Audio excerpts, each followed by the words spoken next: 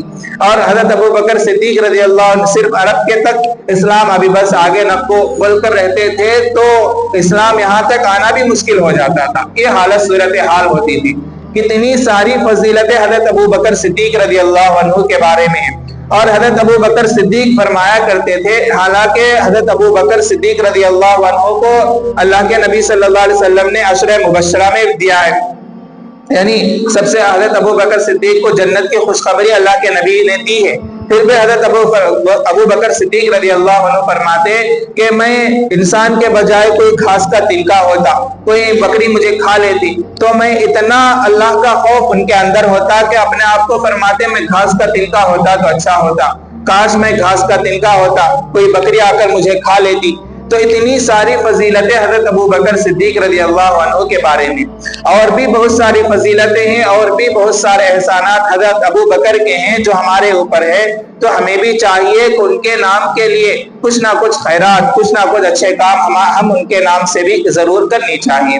اللہ تعالیٰ کہنے سننے سے زیادہ عمل کرنے کی توفیق عطا فرمائے۔ وما علیہ الا البلاغ۔